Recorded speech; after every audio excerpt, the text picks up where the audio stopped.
Hey, what's up everybody? Yeah, my channel's dead. Like, really dead. Why is it dead? Well, you see, this game sucks, and I kinda lost all motivation to do anything. If you don't know, I'm a huge fan of Boneworks. Like, this game is probably one of my favorite games of all time. And then we get a sequel to it, and it's just the biggest letdown.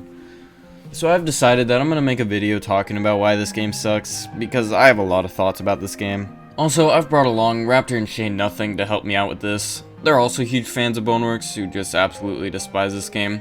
Go check them out, please. Their links are in the description. Anyways, here we go.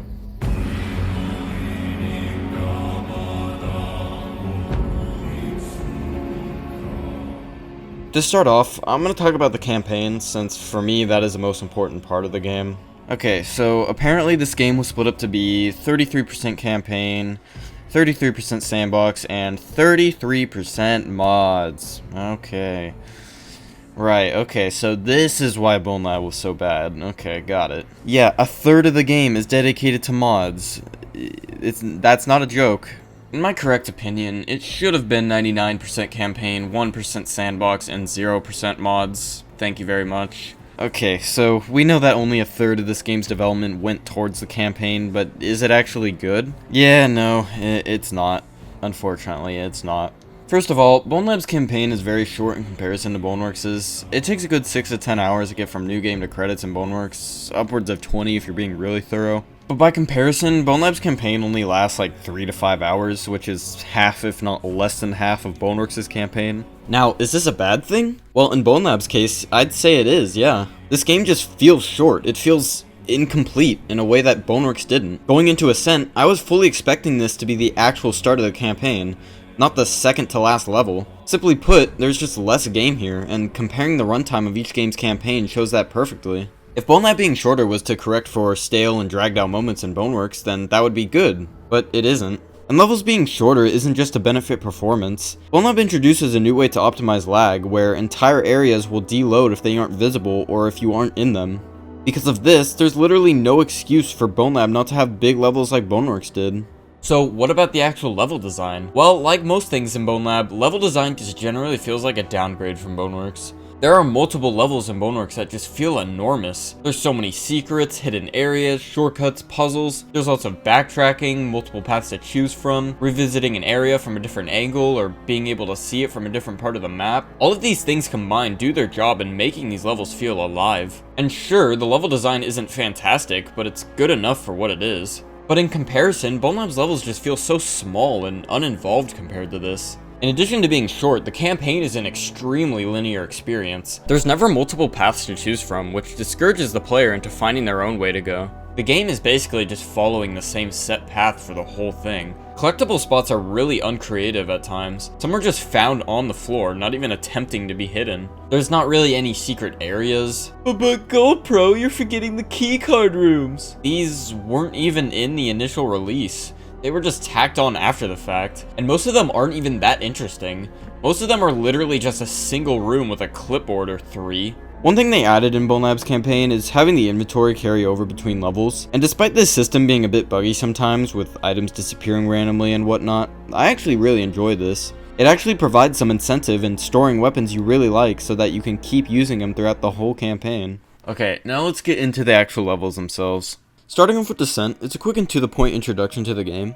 Pretty much every single enemy type, gun, and melee weapon is featured in this level, which is a questionable design choice. As I said earlier, having your inventory carry over is definitely a good addition, but if you're gonna introduce this many weapons and guns in the first level, then it kinda ruins that mechanic, don't you think? You're never gonna find new guns and weapons because you already found them all in the tutorial. Honestly, I find myself wishing that I couldn't keep my items between levels when I find the same rifle I've carried the entire game for the 4th time. And yeah, Museum did this too, but at least you couldn't carry all those weapons and guns into the next levels. Descent plays the role of a tutorial well enough, and admittedly isn't as long-winded as Museum was.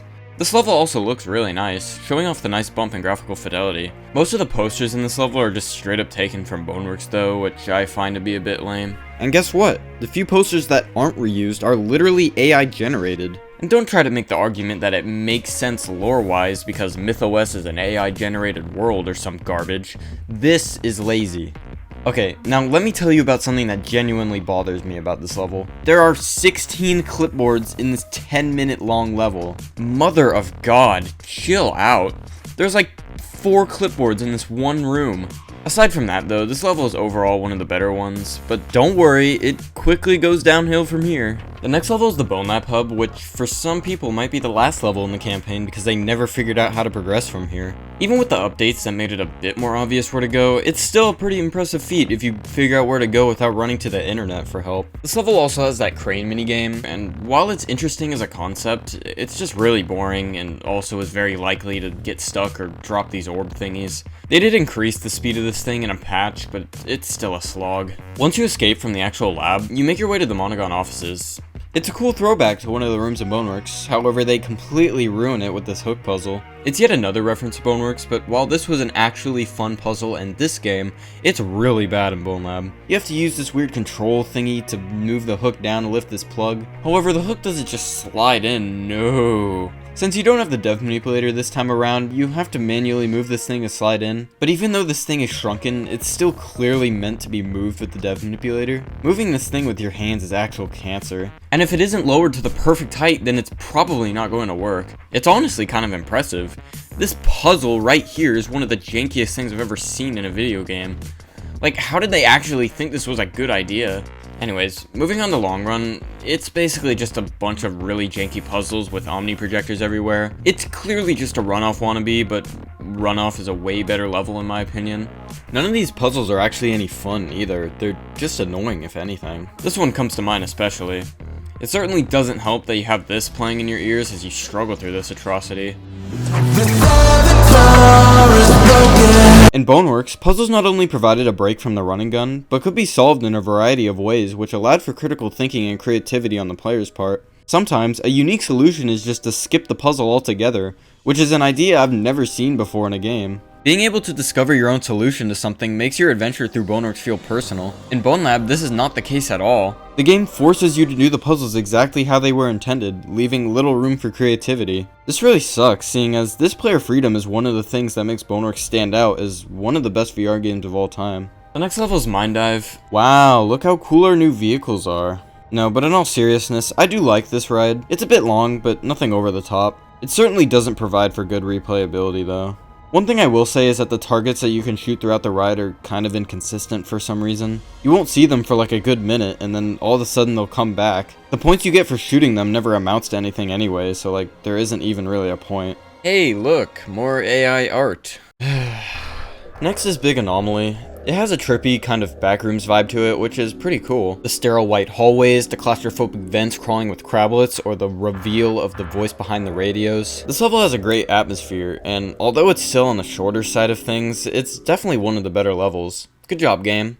Are you sick of seeing these posters yet? Alright, so all of the Avatar levels are pretty short, so I'm just gonna quickly go through them. Street Puncher is probably the best out of the 6 Avatar levels. You get to beat up these reskin Fords with the strong Avatar you're introduced to. This level is just a time trial though, which to be honest just feels a bit weird to be shoved in the middle of a campaign. Okay, seriously, can you stop with the AI art? Jesus Christ. It's absolutely everywhere in this level. I find it funny that they didn't even bother to change the text on most of these. It's all just gibberish. Sprint Bridge is just a parkour level. On release, this level had no actual enemies, which just made it feel empty and boring. They've since added encounters, new areas, weapons, and a goddamn helicopter, which I'd say are good additions, besides from the helicopter's inability to actually be of any threat to you. But I'm left wondering why these things weren't in the level in the first place. Probably in an attempt to rush the game out, they just ended up leaving this level unfinished.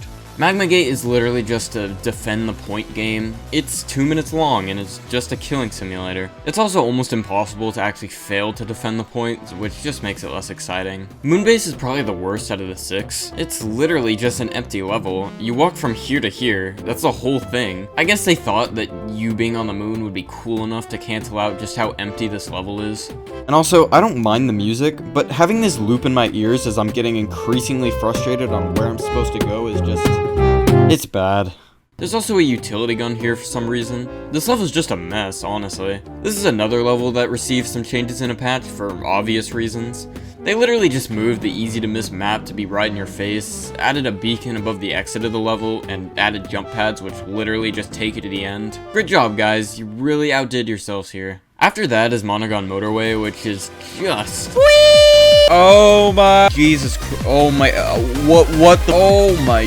Oh... It's just another level to show off the vehicles. A 3-lap race and nothing else. I get that the avatar levels are supposed to be just short games that represent the avatars, but I feel like they could have been expanded on a lot more. Like, for example, in Moonbase, maybe you would have had to go inside one of these buildings and fight, like, space crablets or something, I don't know. Just a bit more substance to make these levels feel like actual, well, levels. I seriously just do not understand how we went from this to this. Also, the avatar for this level is light, which doesn't really make any sense. The explanation for it is that being lighter makes driving the go-karts easier, but Pillar Climb is the last avatar level, and the phrase best for last does not fit here at all. This level might actually be the worst one. Definitely would be if it wasn't for the patch. On release, these Voidbird thingies had the ability to randomize your avatar if they touched you. This sounds cool, but the only problem is that this level is only really possible as the tall avatar, which is the one you're given for this level. This is another moment where I just cannot believe they actually thought this was a good idea. Sure, they patched it, but why was it in the game at all? But even though it was scrapped, this level still sucks. It's ugly, it's boring, these turret things are probably the most infuriating enemy type in the game. These 6 levels are definitely where the game takes a turn for the worst. Now finally done with the avatar levels, we make it to the Ascent. Ascent is... I mean, it's not a bad level, but as the level the game has been building towards the entire time, it's a pretty big letdown. Again, it's not bad, it's just the same things we've already been seeing. It also doesn't really require the use of the avatars as much as I would have liked. This level's supposed to test your new avatars, since apparently you weren't ready to go to this level before you got them. But this level is actually really easy with just the default character, which begs the question what the point of the avatars even is. Home is the last level. You confront the people that hanged you at the beginning of the game, which is a pretty cool moment, but it also ends really quickly. I'll get to the ending of this game in the next section, but we all know it's pretty lame. Well, that's it for the main campaign. I'll just leave it off by saying that it's really obvious that they did not spend their ample time trying to make the campaign as good as it should have been, and instead spent a lot more of their time on things like Sandbox and Arena.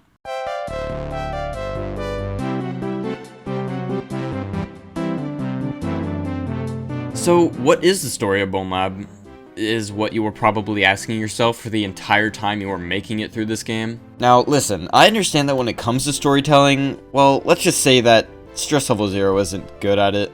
Boneworks is a great example of this. If you aren't paying really close attention to the speeches of Alora B and Haze M on these TVs that litter the game, you most likely aren't going to know what's going on. So did its successor improve on its storytelling? Maybe make it a bit more clear so you have some idea of what you're actually trying to achieve throughout the game? Well, if you thought Boneworks' story was bad, this game's story is downright abysmal. I have absolutely no idea what's going on throughout this game. The game opens with you being hanged, then you get saved by some mysterious voice.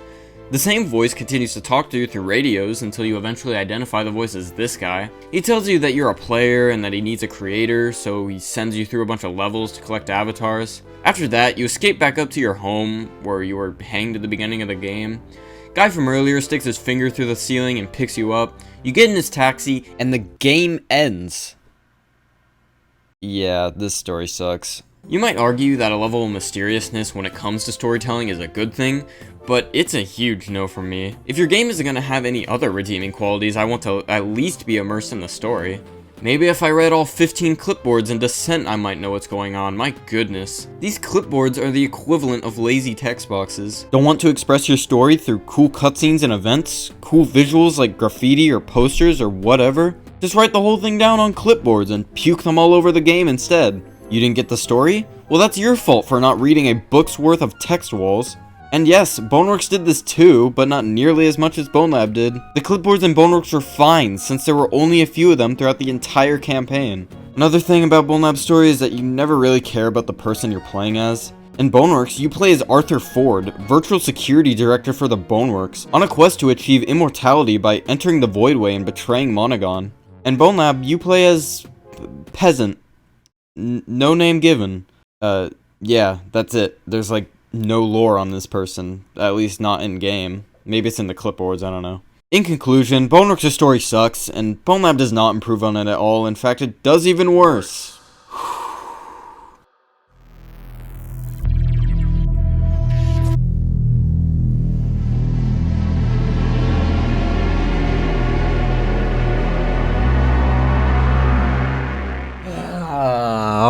let's get this over with.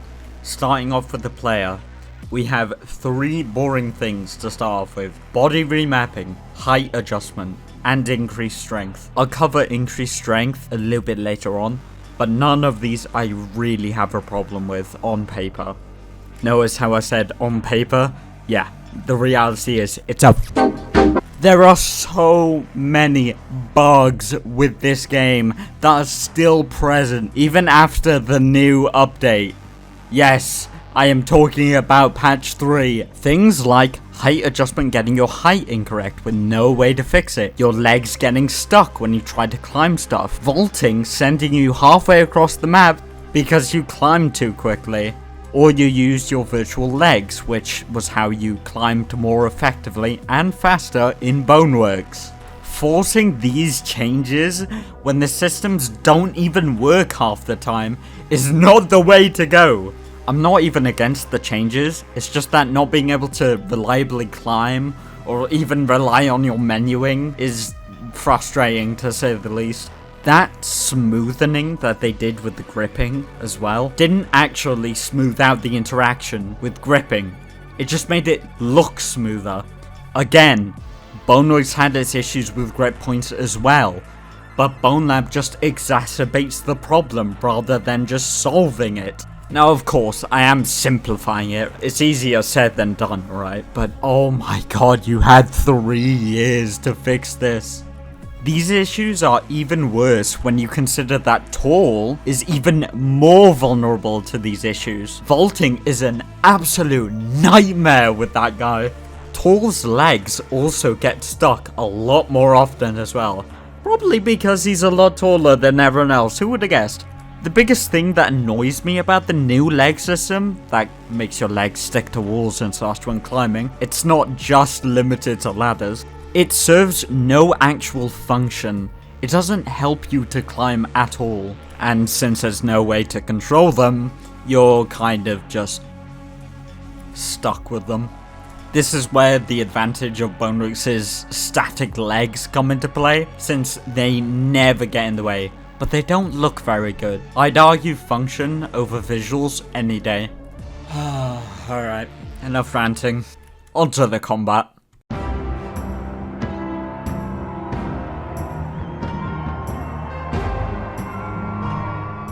The combat is easily one of the weakest sections of Bonelab. All of the enemies that you knew from Boneworks have been reintroduced into Bonelab with no changes. None. 0. These enemies can be boiled down to 4 types: nobodies, humans, turrets, and omnis.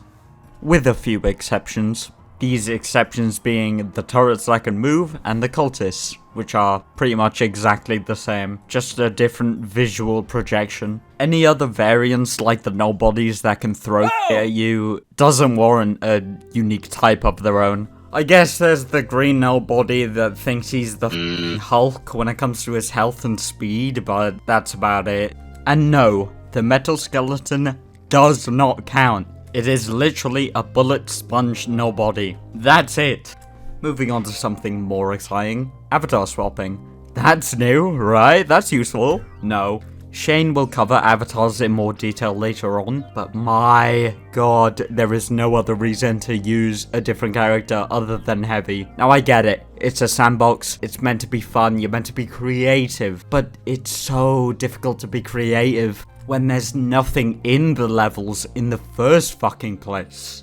The boring nature of the campaign is worsened by the fact that you are OP by default. It is so easy to kill enemies, even just accidentally. Maybe this is just a personal preference, but man, in Boneworks you really had to put in effort to kill an enemy with melee. That's what made guns so nice to have in Boneworks. It also helped that the gunplay in Boneworks was also perfect. Something that Bonelab seems to have thrown to the wayside in exchange for features that would only benefit VR chat players. Which, as we all know, Alex has plenty of time in that, wink wink. But seriously, body remapping does seem like a good feature, but I don't know if it was worth sacrificing that perfect gunplay that you had earlier. That was a staple of Boneworks.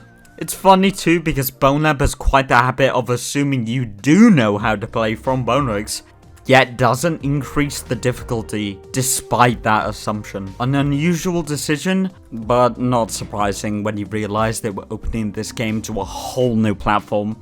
A platform which hasn't actually had a chance to play a game like Boneworks. I'm gonna go off topic slightly here. The usage of Unity asset packs. Before you say anything, no, I don't have a problem with this. It's okay, it's fine.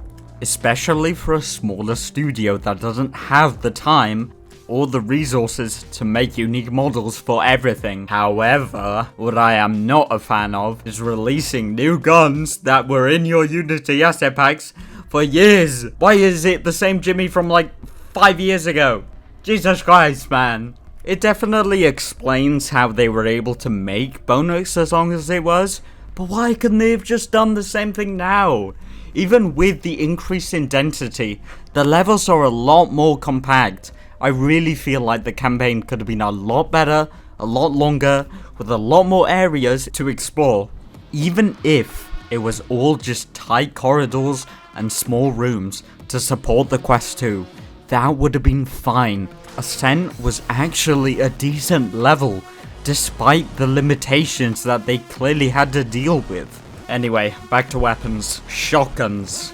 The bane of my existence. Incredibly mediocre. This weapon is essentially a glorified rifle. The shotgun will only shoot a single pellet unless it hits an enemy. I wish I was joking. This is most definitely a form of optimization for the Quest 2, but that's also why you get performance hitches when shooting the shotgun and successfully hitting an enemy. This is probably the same reason why explosive devices aren't in the game, like grenades, an RPG, anything of the sort. Anyway, back to NPCs, since they are the biggest problem I have with the combat. Rather than complaining again, I would like to offer some suggestions that I would really like to see in the game. I know most of these have been suggested to death. SLZ is sick of hearing them. SLZ has probably thought of these already, but I'm gonna go with it anyways. Shield and weapon usage, gun usage, more animations, let them run away, let them hit you in different ways, let them fucking hurl themselves at you, let them headbutt you, let them just go fucking wild. I'm sure nobody would be capable of doing this. These guys are sentient, by the way. Now of course, is this stuff easy? No. But I'm sure with the system you have and the way animations work, you can create these animations. And even if they fell over most of the time, at least then it's more unique to your predecessor Boneworks. Omni projectors could have also been changed. They could have changed the code at least so that they could work better in smaller spaces. They were very clearly designed with bigger spaces in mind. So when they try to sprint at you, like in Bonelab, they just get stuck on the wall. Even if they went with a shield, or an armor variant, or a variant that can flashbang you, or something, anything. Imagine if an Omni saw his entire squad get killed and then he tried to retreat. That would add so much more to this game. It sounds simple, but it's so effective. I'm not a lore master like Alex, but I'm pretty sure Saber Lake Omnis are meant to be real people. Why don't they act that way? AI behaviors like this would be very easy to dismiss for a desktop game, but for a VR game, this is so much more important. Since you're actually in VR, it's a lot easier to notice how the AI reacts to you. There is so much that could have been done with this game. Again, I'm positive SLZ have already thought of these things. They're very simple things, but it really makes me feel like there was more that could have been done.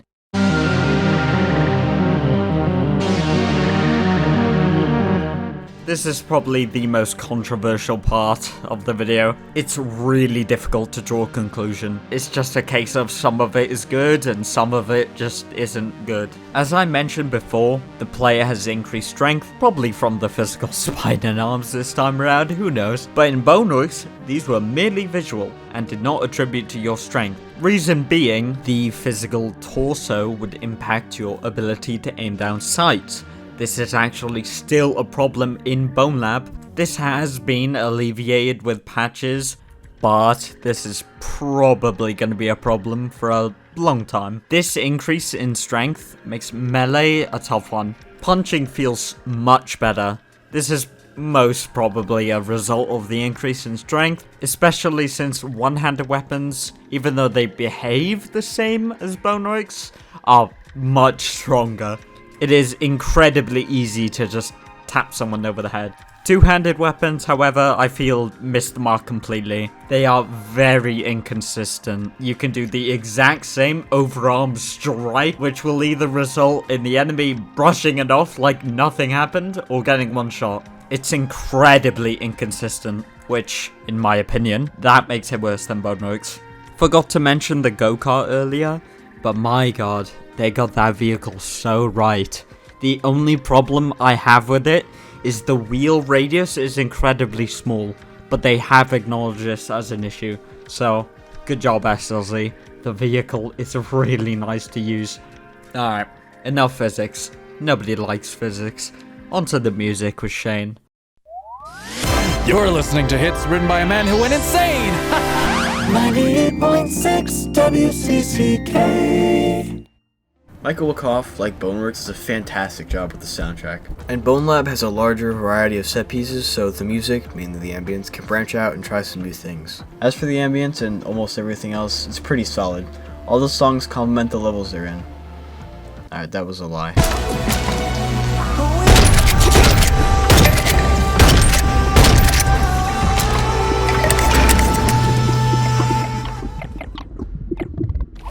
If I had to name a song that fits with the level that it's in, I would say Fistfight Fugue. Mainly the start of it. In the background, you can hear sirens and rain, and that really fits the level. But as for music fitting the levels they're in, that's about where it ends. In Bonelab, there are a ton more vocal songs, such as Take a Ride, Don't Fence Me In, and Put It Down, and these are really good. There's also reused Boneworks songs, despite the amount of unused tracks they could have easily used.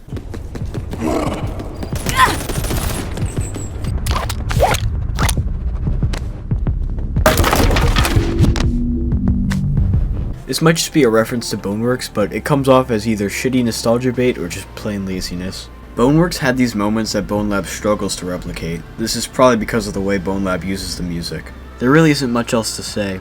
Music taste is subjective, and I can't really tell you which soundtrack is better. If you enjoyed the soundtrack for Boneworks, then you should definitely have a listen to this game's soundtrack.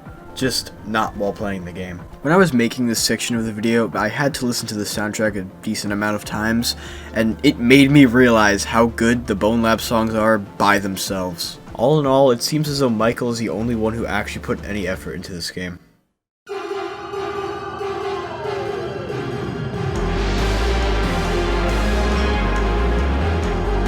After completing the campaign, you can play through some extra levels that I assume were cut from the game or cut mid-development and just shoved in the game because they don't really fit anywhere else. That or Alex wanted a really tall anime woman. Anyways, almost all these levels just suck. The parkour levels are boring, bad, bland, unfun, unoriginal, and a waste of time. The trials are really forgettable, so forgettable that I can't remember any of them. Lastly is Arena, and it's literally just slightly different Boneworks Arena. Except now there's an enemy limit of 5. This isn't exclusive for Quest 2, it's on the PC version as well. So they've basically ruined Arena, but that's okay. SLZ was generous enough to charge only $40 to give us a 3-hour campaign. If you somehow thought that Bonelab's campaign wasn't enough content, then go ahead and get some mods. What's that? No official mod website? That's okay. They gotta save that bread for future games. But wait. There's more. The SDK, which is extremely important for making high quality code mods, isn't even done 5 months after the game's release, and we are yet to hear any news on its development. Fantastic. Considering the game's entire selling point is mods and not the actual campaign, clearly, you'd think they would have the SDK finished on launch day, but nope, it's still not finished. And it heavily limits the people who mod this game.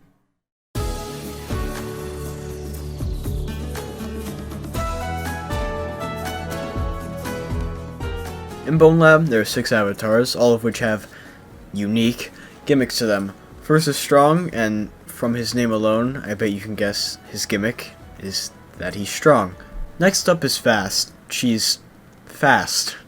Yeah, the avatars in this game are pretty lame. They either have different height, speed, or strength, and that's kind of it. Probably the only fun avatar to use is Heavy. I call him Goldpro because he looks like Goldpro's profile photo. He's extremely strong and can pick up every enemy with ease, with the drawback being that he's extremely slow. Still, it's a lot of fun killing crowds of nobodies with a single punch. Bingus is the next avatar, and his gimmick is that he's short.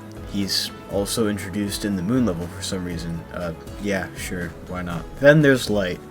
I don't even want to talk about this avatar. It's an anime character that's light, except it's utilized absolutely nowhere during this game. She's just in the game for the sake of having an anime person. Like, alright Alex, please calm down. Tall is tall, and if you thought getting launched when vaulting 50% of the time was bad, then try 90%. Also, using guns as tall and heavy is an absolute chore, and half the time you'll be smashing your controllers together trying to fit the magazine into the gun. Why would strong and fast exist if heavy and tall are just better versions of them? It just completely ruins the point of strong and fast if there are other characters which are literally better at doing what these avatars are named after. And those were all the avatars in Bonelab. I will say, I can't fault the modeling on these avatars, they do all look really good, except for Light, not her. You'd think the avatars would be a crucial key to completing the game. No, you can literally beat the entire game using Peasant, who is probably the worst avatar stats-wise. I feel like if they actually forced the player to use the avatar system, the puzzles in this game could have been leagues ahead of Boneworks, but they just don't. And there you have it. There's still a lot to talk about, obviously, like the ungodly amount of bugs, the undeserved up in price, the concept art that was never in the game, etc, etc. But I think we've managed to cover the main points. With all of this, it's pretty clear what's happening here. Boneworks is a game that just feels like it was made with love, something that was made for the fans. Bonelab, on the other hand, feels like it was made for, and I'm sure you've already guessed by now, but this game feels like it was made for money. If the price bump wasn't a clear indicator of that, it's the unfinished levels, the mods being the main selling point, the shittily done optimization for quests, or the seemingly rushed and short campaign. But here's the thing, okay? Despite all of this, Stress Level 0 can only learn from this game. Patches are still being released, so maybe they can fix some of the glaring issues this game had. Although I doubt they could ever fix the game entirely. And there's always future games from Stress Level 0. They certainly have the money for it now. I guess at the end of the day, all I can say is, someone needs to get off VR chat.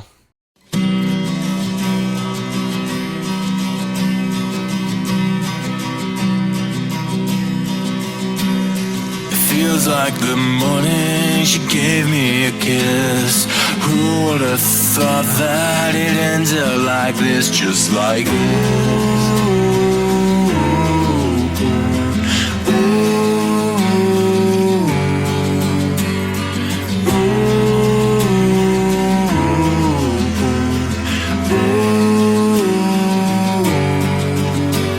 So I started digging to bury the past, and I got to thinking nothing will last, it won't last.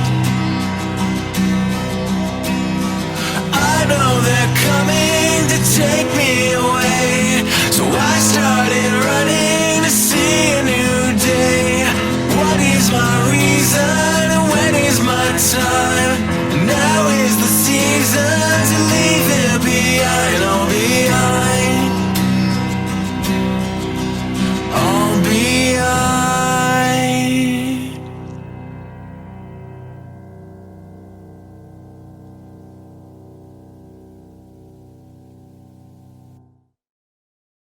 Please, please. Now today I want to talk about an issue that affects us on a global scale. Weeaboos.